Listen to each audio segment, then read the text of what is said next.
Hello, my name is Addie D. Hilster from Spiral Path Yoga Center, and today I thought I'd talk to you a little bit about Yin Yoga, one of my passions, and Earth element and Earth season and how they connect.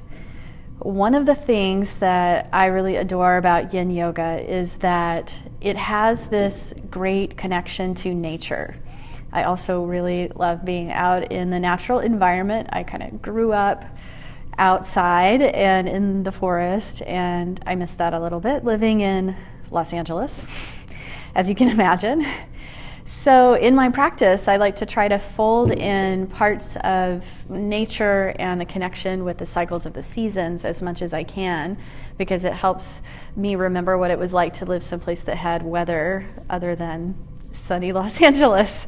So this works really well in Yin Yoga because part of what Yin Yoga is based on is traditional Chinese medicine.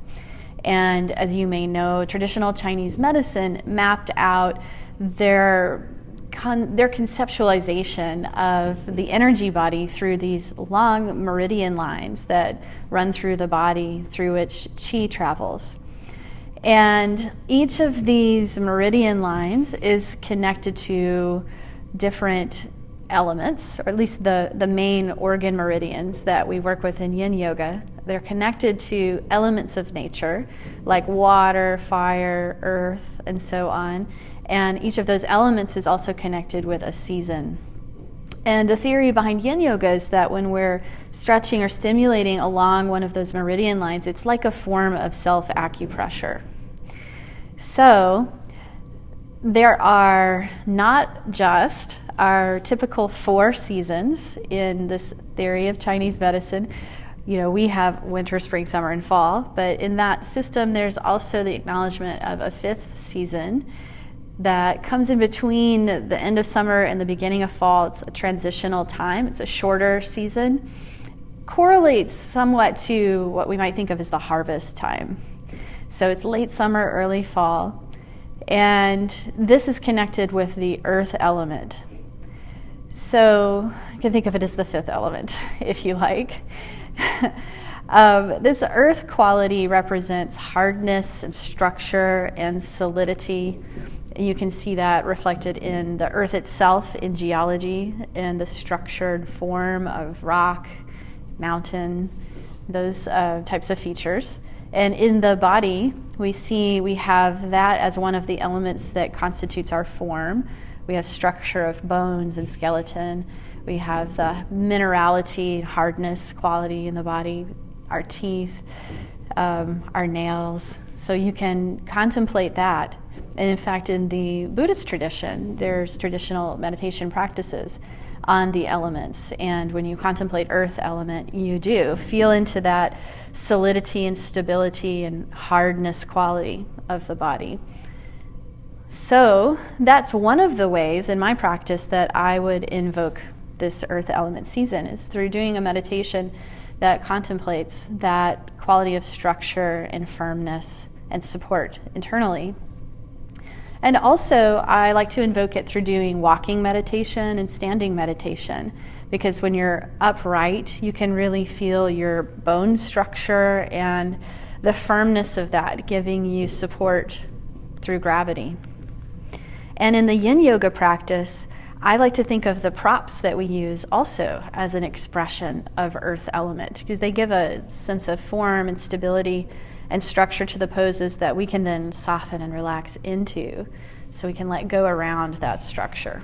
So props as an element of earthiness.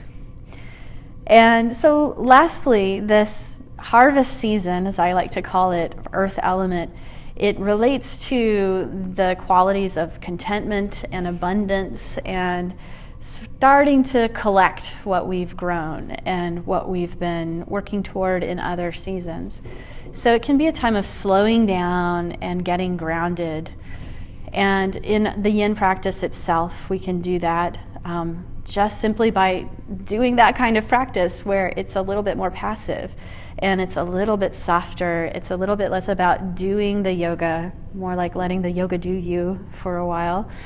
And we can also specifically do poses that affect the spleen and stomach meridians, because that's the pair of meridian lines that are most intimately connected with earth element.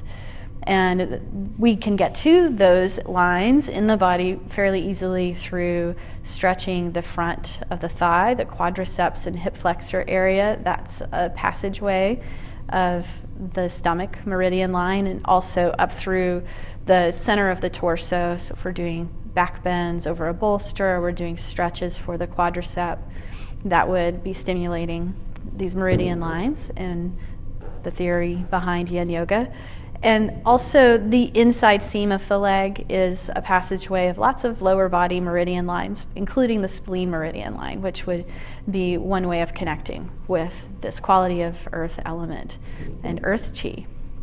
So I hope that's helpful to you in your practice and gives you some ideas about how to celebrate and integrate this short earth element season, and to bring a little bit of that abundance and contentment and groundedness into your practice. So enjoy slowing down, enjoy feeling earthy, and enjoy the support.